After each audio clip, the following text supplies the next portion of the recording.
أشهد أن لا إله إلا الله وحده لا شريك له وأشهد أن محمدا عبده ورسوله الكريم.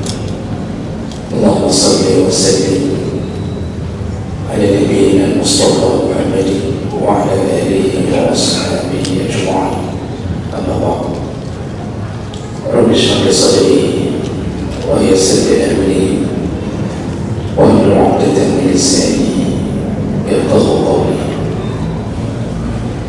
Segala puji bagi Allah, kemudian salawat dan salam pada Rasulullah, pada keluarga dan seluruh sahabat-sahabatnya. Bapak-bapak dan ibu-ibu, jemaah salat maghrib dan isya, dan Allah muliakan insyaallah. Kita sedang membahas tentang fadilah beriman atau menjadi umat Muhammad sallallahu alaihi wasallam. Dan kita sedang membahas tentang salah satu fadilahnya, yaitu dengan kemuliaan Nabi Muhammad.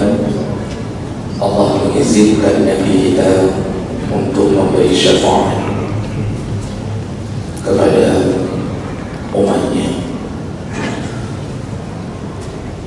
Dan ini ada beberapa jenis syafaat dari Nabi sallallahu alaihi wasallam. Ada beberapa model pertolongan dari Nabi sallallahu alaihi wasallam dengan izin Allah. Karena syafaat itu harus izin Allah, bukan izin Nabi. Nabi pun meminta izin dari Allah Subhanahu wa taala. Kita sudah bacakan hadis, masih ada tersisa, yaitu jenis syafaat pertama dari Nabi disebut dengan syafaatul uzma, yaitu syafaat yang paling agung. Syafaatul uzma ini syafaat pertama Nabi untuk menyelesaikan huru-hara kekacauan di padang mahsyar. Ketika umat-umat dari mulai Nabi Allah yang pertama berkumpul sampai yang terakhir, semua menghadapi kebingungan apa yang harus dilakukan, bagaimana nasib mereka. Di saat itu Allah ilhamkan kepada mereka untuk menjadi nabi-nabi. Di saat itulah mereka bergerak bersama-sama untuk menjumpai Nabi Allah Adam. Lalu kemudian Nabi Musa, Nabi Nuh, lalu kemudian Nabi Musa, lalu kemudian Nabi Ibrahim, seterusnya kepada Nabi Isa, dan semuanya menolak untuk memberi syafaat.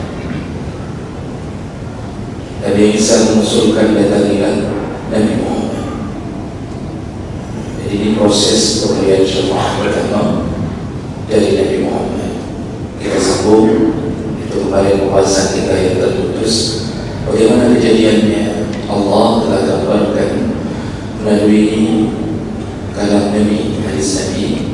Setelah dari Nabi Isa menolak, semua umat fayatuni, mereka semua mendatangi kata Nabi. Fayaqulun ya Muhammad, wahai Muhammad, anta Rasulullah wa khatimul anbiya, engkaulah Rasulullah dan penutupnya para nabi. Wa ghafarallahu laka ma taqaddama min dzambika wa ma ta'akhkhar, bahkan Allah telah mengampuni dosa-dosamu, baik yang belum atau yang sudah. Wa ma ishfa' lana ila rabbika, wahai Muhammad, wahai Rasulullah, berikanlah kami syafaatmu. Lihatlah, ala tara ma nahnu fihi, ala tara ma qad balaghna, tidakkah engkau melihat kesusahan kami hari ini? Tidakkah engkau melihat bagaimana keadaan kami, nasib kami hari ini? Fantalaqa, ketika Nabi mendapatkan laporan itu dari semua umat, kemudian Nabi fa'ati tahtal arsh, Nabi berangkat menuju ke bawah arsh. Fa'aqa'u sajidah, lalu di bawah arsh aku bersujud, kata Nabi, aku bersujud li Rabbi, kepada Tuhanku. Summa yaftahullah alayya wa yulhimuni min mahamidihi wa husni sana alayhi. Lalu Allah ilhamkan aku untuk memuji-mujinya lebih dahulu dengan berbagai kalimat pujian. Lam yaftahu li ahadin qabli, dan puji-pujian itu tidak pernah Allah berikan kepada orang-orang sebelumku. Kita kan banyak dapat kalimah-kalimah puji-pujian yang diajarkan Allah. Subhanallah, alhamdulillah, Allahu akbar, tahlil, tahmid, fawqa la hawla wa la quwwata illa billah, subhana rabbil arsyil azim, dan seterusnya. Banyak sekali yang kita diajarkan. Nah, ketika Nabi Muhammad memohon izin kepada Allah, beliau diilhamkan oleh Allah, pujilah Allah dulu. Jadi ketika sujud itu Nabi diilhamkan dengan kalimah-kalimah yang belum pernah diajarkan kepada seorang pun sebelum itu. Jadi zikirnya zikir yang berbeda khusus untuk Nabi di saat itu. Jadi mau minta sama Allah saja, Nabi Muhammad disuruh sebut nama Allah. Begitu adab kita memohon kepada Allah. Berzikir pun begitu adabnya, puji dulu Allah. Bukan bersalawat dulu kepada Nabi baru puji Allah. Ada yang membiasakan bersalawat dulu baru memuji Allah. Padahal Nabi saja disuruh puji Allah dulu baru engkau minta. Jadi jangan dibiasakan seakan-akan Nabi Muhammad melebihi kekuasaan Allah. Seharusnya setelah astagfirullahaladzim, Allahumma antas salam, bukan Allahumma salli ala Muhammad. Yang astagfirullahaladzim itu istighfar namanya. Allahumma antas salam itu untuk siapa? Anta itu untuk Nabi atau untuk Allah? Untuk Allah. Engkaulah yang maha memberi keselamatan. Jadi bukan salawat dulu baru Allahumma antas salam. Walaupun kita mencintai Nabi, janganlah sampai menghilangkan kenyataan bahwa Nabi itu utusan Allah. Jadi dalam urutan zikir Nabi mengajarkan puji Allah. Dalam hadis ini Nabi pun sebelum meminta kata Allah, pujilah, dan kalimatnya diajarkan oleh Allah SWT. Lalu kemudian Sumayqan, setelah Nabi memuji-muji Allah dengan kalimat yang belum pernah diajarkan kepada selain Nabi Muhammad, lalu Allah berkata, ya Muhammad, lama sekali Nabi bersujud. Allah mengatakan, wahai Muhammad, irfa' ra'sak, angkatlah kepala, sal tu'ta, mintalah sesuatu, pasti engkau diberi. Di situ Allah mulai menjawab sujudnya Nabi, mintalah engkau diberi. Isfa' tushfa', kalau engkau ingin memberi syafaat, maka aku berikan izin memberi syafaat. Artinya bersyafaatlah, berilah syafaat, engkau izinkan memberi syafaat. Jadi syafaat itu keluarnya dari izin Allah SWT. Fa'arfa'u ra'si, lalu angkatlah kepalaku. Fa'aqulu ya Rabbi ummati, lalu aku berkata kepada Allah, ya Allah, umatku. Artinya, tolonglah umatku. Itu permintaan Nabi. Nabi tidak mengucapkan istriku, anakku. Nabi tidak mengatakan keluargaku. Itu nanti. Nabi malah untuk keluarganya nanti. Yang dia minta pertama adalah umatku ya Allah. Bagaimana nasib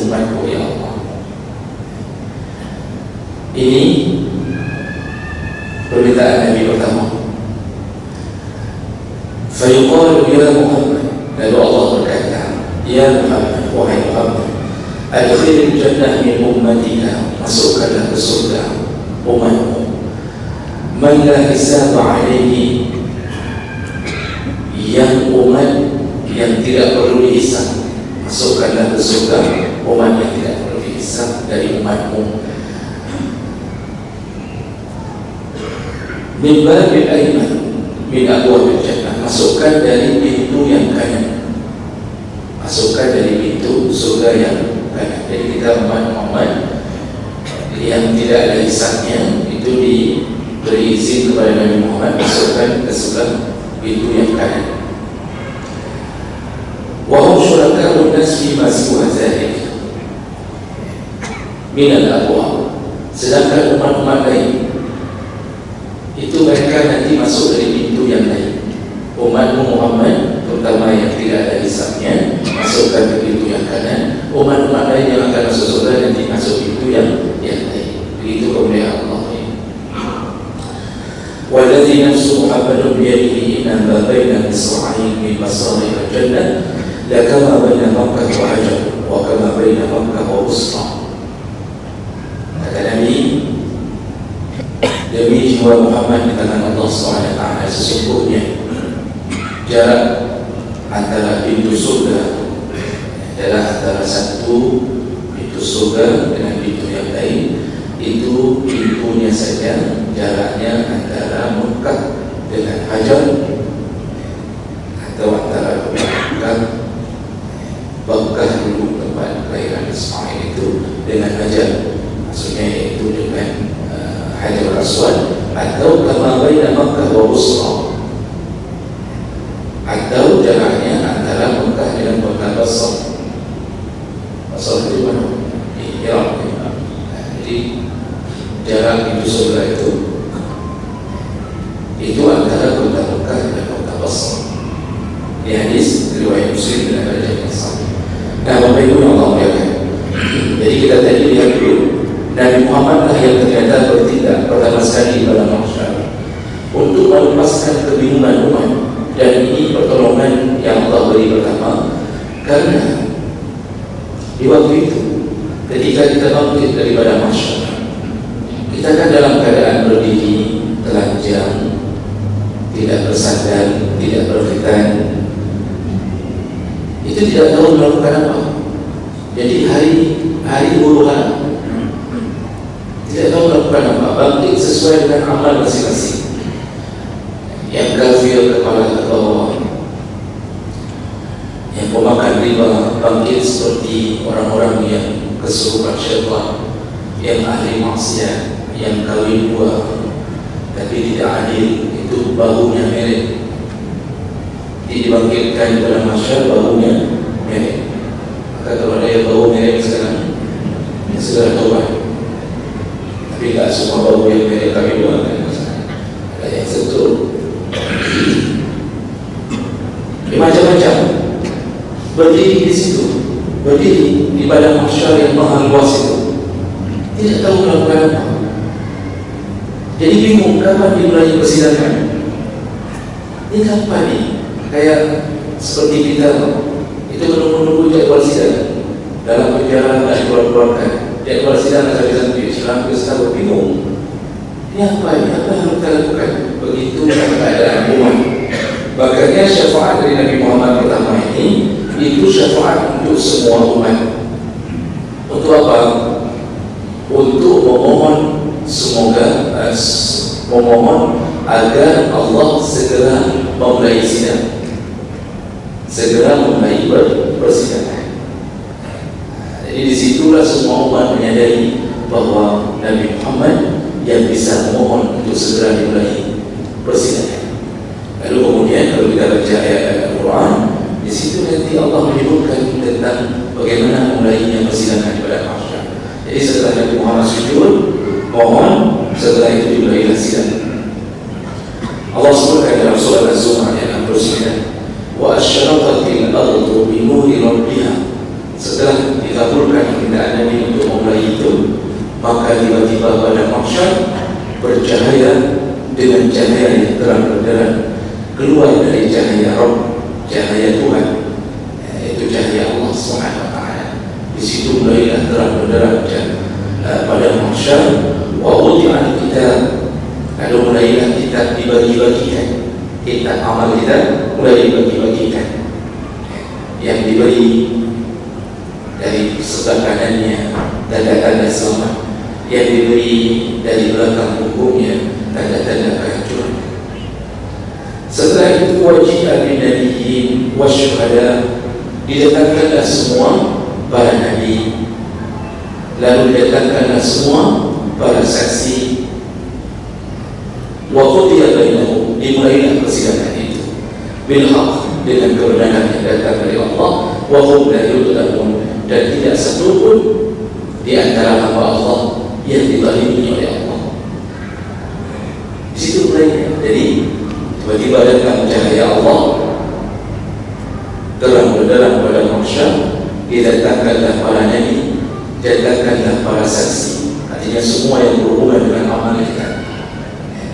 Di Al-Quran datang, surah Al-Baqarah datang, surah Al-Imran datang, puasa kita datang, salat kita datang, orang-orang miskin yang pernah kita bantu datang, didatangkan semua datangkan, dipersiapkan. Jadi di situ sebagai kan hari ini persidangan, disiapkan semua berkas perkara. Setelah itu waktu dia bainahum, mulailah Allah menyelesaikan sidang itu, dan tidak satu pun dizalimi oleh Allah.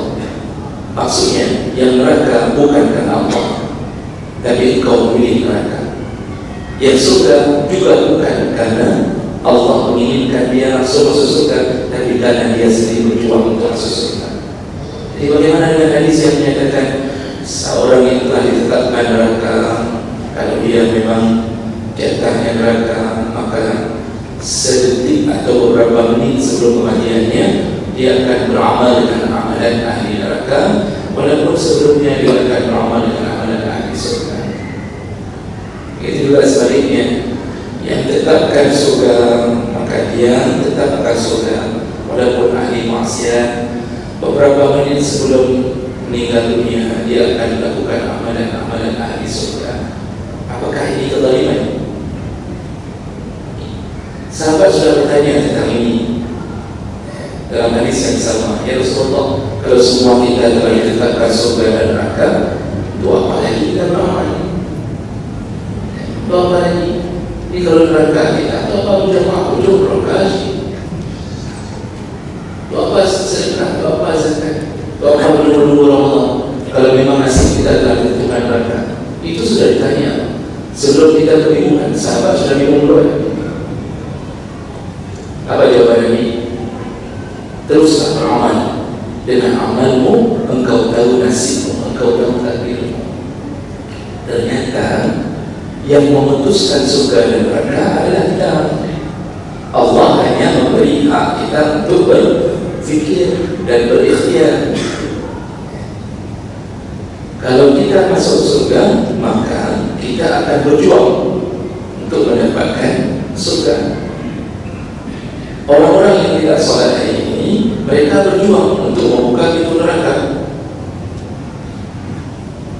Allah sudah beri izin, silakan pilih. Makanya Allah katakan, wa may ya'mal mithqala dzarratin, siapa yang melakukan kebaikan sekecil apapun dia akan dibalas, yang kejahatan dia akan dibalas. Kalau sudah ditetapkan, Allah akan mengatakan itu. Lalu Allah katakan penghuni surga itu adalah alladzina amanu wa 'amilus shalihat, yang beriman beramal saleh. Kalau sudah ditetapkan neraka, apa Allah genjot semangat kita untuk beramal saleh. Makanya jangan putus asa dengan rahmat Allah. Wala tayassu min rahmatillah, jangan kau putus asa dengan rahmat Allah. Kita tetap kita yang tentukan. Azan berbunyi, kita diberi pilihan salat atau tidak. Yang pilih salat berarti dia telah merentas takdirnya sendiri untuk masuk surga. Dia terobos untuk menuju surga. Maka tadi Allah mengatakan ulang-ulang, wasari'u ila maghfiratin min rabbikum wa jannah, bersegeralah kau mendapatkan ampunan Allah dan surga. Disuruh kejar surga. Dalam ayat ayat yang lain, fastabiqul khairat, berlomba-lombalah engkau untuk masuk dalam kebaikan, berarti disuruh kejar surga. Makanya jangan sampai kita ditipu oleh logika sendiri sehingga kita meninggalkan amal saleh karena merasa sudah dijamin antara surga dan neraka. Begitu keadaan setelah Nabi bersujud. Nanti dalam ayat yang lain Al-Fajr 22 Allah mengatakan wa ja'a rabbuka wal malaku saffan saffa. Tuhanmu itu Allah dan semua malaikat akan datang di padang mahsyar itu dalam keadaan saffan saffa. Semua malaikat berbaris-baris. Itu udah itu didatangkan semua yang berhubungan dengan persidangan.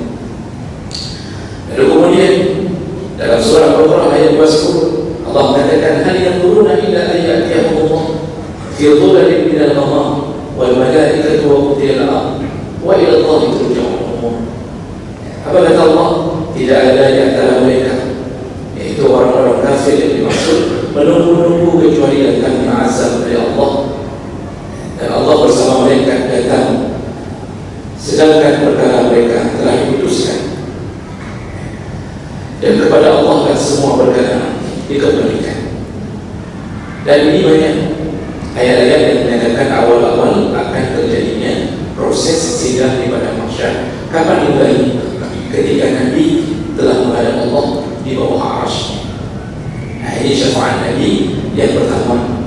Nah, di situ selesailah kegaduhan umat, sudah ada kejelasan, berarti sidang sudah dimulai. Namun bagi orang kafir, orang ahli maksiat, sidang itu menjadi pintu pertama mereka di padang mahsyar untuk menambah rasa takut mereka. Sedangkan kita orang beriman, kita lega hati, akhirnya datang juga persidangan untuk membuat kita cepat masuk ke surga. Orang beriman itu kan berharap bertemu Allah. Orang yang kurang imannya berharap supaya tidak bertemu Allah, karena mereka tahu mereka akan diazab oleh Allah. Nah, itu syafaat dari Nabi. Kemudian syafaat yang kedua di padang mahsyar nanti, yaitu Nabi meminta kepada Allah untuk dibukakan pintu surga kepada para calon penghuni surga. Itu Nabi juga, Nabi Muhammad juga yang minta. Berdasarkan hadis, ada beberapa hadis, salah satunya hadis riwayat Muslim. An Anas bin Malik radhiyallahu anhu qala Rasulullah sallallahu alaihi wasallam, "Ati bab jannah." Akulah orang yang akan mendatangi pintu surga yaumul qiyamah, di hari kiamat. Fa astaftihu, aku memohon untuk dibuka. Fa yaqul khazin, lalu malaikat menjaga pintu surga berkata, "Man anta?" Siapa engkau? Maksudnya Nabi mengetuk, mengucapkan salam. Malaikat dari dalam bertanya, "Siapa dia?" Faqul, lalu aku berkata, "Muhammad." Aku Muhammad. Fayaqul, lalu malaikat itu menjawab, "Bika umirtu la aftahu li ahadin qablak." Wahai Nabi, wahai Muhammad, aku diperintahkan Allah untuk membuka pintu ini kalau mendengarkan namamu. Tidak diizinkan membuka pintu ini kepada orang selainmu. Jadi syafaat kedua Nabi, yaitu Nabi mohon agar dibukakan pintu surga untuk para calon-calon penghuni surga. Lalu syafaat ketiga Nabi diizinkan untuk memasukkan umat Muhammad yang tidak ada hisab lebih dahulu masuk surga. Ini tadi yang sambungan kita baca tadi, setelah Nabi Muhammad mengucapkan ummati, bagaimana umatku ya Allah, tolonglah umatku ya Allah. Di situ kan Allah mengatakan adkhil min ummatika man la hisab, masukkan ke dalam surga sekarang Muhammad orang-orang dari umatmu yang tidak perlu dihisab, Nah, Ibnu Hajar Al-Asqalani itu menjelaskan hadis tadi yang kelompok pertama yang tidak dihisab itu kelompok bukan yang 70.000 yang kita bacakan beberapa termasuk sebelumnya, bukan kelompok yang 70.000 yang setiap satu orang mereka, ada dua hadis, ada yang mengatakan setiap satu orang mereka memegang 70.000 yang lain, ada yang mengatakan setiap 1.000 orang memegang 70.000 yang lain. Ada dua keterangan masalah itu. Yang amalan mereka itu tidak pernah meru'yah dan tidak pernah minta ru'yah, lalu kemudian tidak pernah khurafat, tidak ada sifat percaya pada khurafat dan takhayul atau tidak bertatayul, dan yang sifat yang ketiga mereka hidup bertawakal penuh kepada Allah SWT. Itu yang jumlahnya 4.900.000 orang. Kata Ibnu Hajar Al-Asqalani, itu bukan kelompok itu. Itu kelompok itu masuk surga bukan karena syafaat, tapi karena 3 amalan tadi. Akidahnya kuat sekali. Jadi tidak pernah menggantungkan kesembuhan pada manusia. Bahkan kalau tak sembuh pun dia terima dari Allah. Kan seperti yang sudah dijelaskan pada lebar itu. Seorang perempuan kan datang kepada Nabi, dia punya penyakit ayan sawan manong saya ayan itu, kalau kagum berlupa, kan dia bilang sama Nabi, ya Rasulullah, doakanlah aku supaya sembuh. Apa kata Rasulullah? Aku akan doakanmu, tapi kalau engkau sabar di atas penyakitmu ini, engkau menjadi surga. Pilih yang mana? Perempuan itu mengatakan, aku pilih surga saja. Jangan doakan aku untuk sembuh, biarkan aku terus sakit. Jadi dia memohon, biarkan aku sakit, aku mohon surga saja, tidak usah doakan sembuh. Di situ Nabi akhirnya memberikan dia jaminan surga. Mereka yang bersabar di atas ketentuan Allah masuk surga. Tapi sabarnya karena Allah, bukan sabar karena dokter yang mengatakan tenang, tak apa-apa. Kalau bapak minta istri bapak saya yang pelihara, bukan karena itu, anak bapak saya yang beri sesuatu, bukan karena itu, karena Allah. Dia sabarnya karena Allah. Namun perempuan itu dengan imannya, di ujung hadis dia kembali mengatakan, ya Rasulullah, walaupun aku memilih untuk sakit, tapi aku mohon juga sedikit doa. Apa doanya? Dia minta, kalau aku sedang kambuh, mintalah kepada Allah agar auratku tidak terbuka. Sudah sakit pun masih minta aurat tidak terbuka. Perempuan ini tidak sakit-sakit, aurat buka-buka. Alhamdulillah. Itu salah satu bukti dia menyerahkan diri berat-berat sama Allah, mau sembuh mau tidak, saya terima. Itu urusan akidah itu. Kemudian tidak ada khurafat dan takhayul, hidup selalu tawakal kepada Allah. Nah, Ibnu Hajar mengatakan bukan kelompok itu yang diberi syafaat, karena kelompok itu masuk surga bukan karena syafaat lagi, karena amalan mereka yang 3 itu, sifat akidah murni mereka yang 3 itu. Yang ini siapa? Wallahu a'lam, tidak dijelaskan dalam hadis sebelumnya, tapi Nabi diberi izin memberi rekomendasi kelompok pertama masuk surga tanpa hisab. Ada beberapa keterangan wallahu a'lam, di antara orang yang masuk surga tanpa hisab selain yang 70.000 kali 70.000 itu, mereka yang hidupnya penuh dengan kesabaran. Karena ada keterangan dari ayat Allah yang menyebutkan innama yuwaffas sabirun ajrahum bighairi hisab. Orang yang hidupnya sabar sekali, maka Allah penuhkan pahalanya tanpa hisab, tidak ada hisab. Jadi bagi Allah orang yang hidup sabar itu tidak dihitung lagi pahalanya.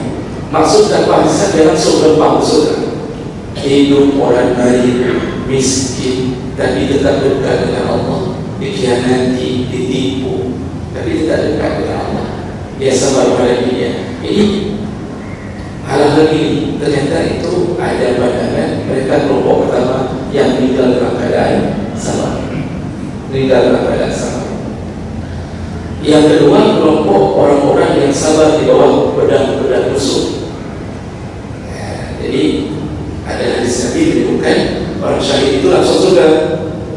Orang-orang yang syahid langsung surga, tidak ada hisab. Ditanya oleh sahabat, kenapa orang syahid tidak ada hisabnya? Orang yang mati di medan perang membela agama tidak ada hisabnya. Apa kata Rasulullah? Mereka sudah cukup hisab mereka ketika mereka melihat kilatan pedang dari musuh-musuh yang menebas leher dan menusuk ke dalam mereka.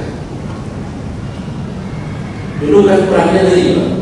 Kan perangnya berada hadapan, pedang di depan kepala kita. Kalau baca sejarah perang para sahabat, itu pulang karena agak lengkap banyak. Ja'far ada yang perang Mu'tah yang 3 atau 5 perang terputus tangannya satu-satu. Dan dia pegang bendera dengan tangan kanan, diputuskan, dipegang dengan tangan kiri, diputuskan, lalu digenggam dengan kedua bahunya, dia genggam dengan kedua lengan yang masih ada, digigit dengan mulutnya, ditusuk mati, belum bendera jatuh, disambut oleh Abdullah bin Rawaha. Dia juga begitu. Sampai Ja'far bin Abi Thalib, kalau saya tak salah panglima yang pertama pegang itu, kan meninggal tak ada tangan, tidak ada tangannya, lengan tak ada. Sampai Nabi ketika melihat jenazahnya, Nabi mengatakan dia telah diberi sayang oleh Allah untuk terbang ke surga. Baca sejarah itu, 3 panglima langsung mati dalam keadaan tak lengkap. Itu dulu mengerikan. Sekarang kan perangnya sebagai doi nanti sembunyi lagi di balik mobil kan, berduduk dalam mobil, baru nampak kita lari lagi. Ada yang sambil lari tembak 2 kali, ada yang tembak kali dia orang pak, ada tembak. Itu begitu. Nanti pakai datron ini apa namanya? Aduh, nanti pokoknya selingkuh tak apalah gitu kan, lupa saya namanya. Itu kan dari jauh dipantau dan macam dulu tidak berada depan. Makanya kilatan pedang kata Nabi cukup untuk membuat mereka harus bersabar betul, tidak lagi dari medan perang. Nah ini saja mereka lah yang dimaksud para syuhada dan orang-orang yang hidup dengan penuh kesabaran. Termasuk yang sakit asal suruh, insyaAllah dapat sabar memuji Allah. Sedang seterus puji Allah, puji terus Allah. Tidak ada seuzannya kepada Allah, tidak ada. Inilah orang yang kemungkinan dimaksud dengan masuk surga terpaksa. Nah kemudian yang keempat,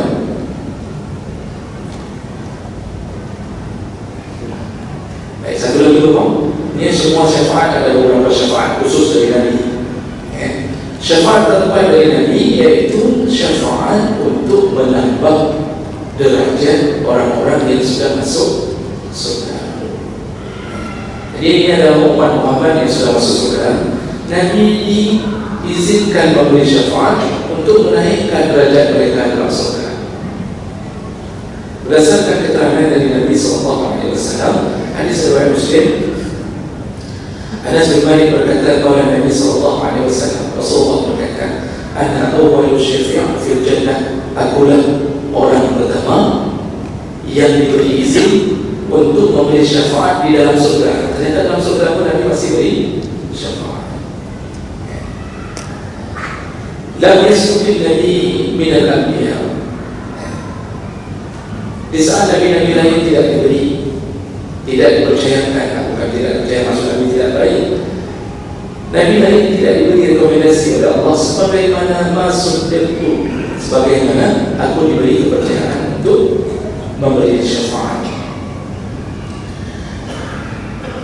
Dan kemudian la yusallimu min ummatihi illa rajulun wahid. Dan akulah Nabi yang diimani oleh semua umat. Di saat ada Nabi lain yang diimani oleh hanya satu orang saja.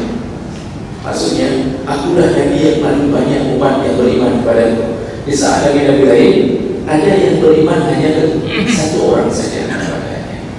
Nah, perawi hadis dan pensyarah hadis, ini hadis riwayat Muslim. Maka Imam Nawawi, Ibnu Hajar Al-Asqalani juga menyebutkan hadis ini yang dimaksud adalah Nabi diberi izin untuk memberi syafaat kepada penduduk surga. Kenapa penduduk surga perlu syafaat? Bukankah mereka sudah dapat surga?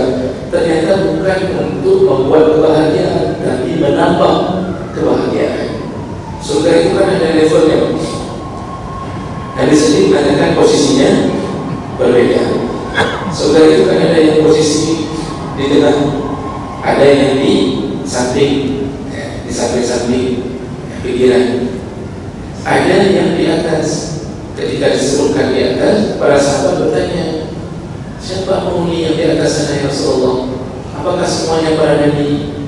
Kata Rasulullah, tidak, bukan hanya para nabi. Surga yang paling tinggi itu juga dihuni oleh ahsanuhum khuluqah, orang yang paling baik akhlaknya. Karena yang paling banyak memasukkan surga adalah sifat taqwa Allah wa husnul khuluq, takwa kepada Allah dan akhlak yang baik, takwa dan berakhlak. Lalu sahabat bertanya juga di awal hadis ini, bagaimana jarak dari penduduk dari surga bawah untuk melihat keadaan surga atas? Kata Nabi, seperti engkau melihat bintang-bintang hari ini. Jadi yang surga di bawah itu melihat ke surga atas seperti kita hari ini melihat bintang. Di kompleks surga atas itu ya termasuk surga Firdaus. Nah, Nabi pernah berkata, kalau engkau berdoa, kalau engkau minta dalam doamu, mintalah surga Firdaus. Ini menunjukkan ketinggian surga Firdaus. Semua surga itu indah, tidak ada yang tidak indah.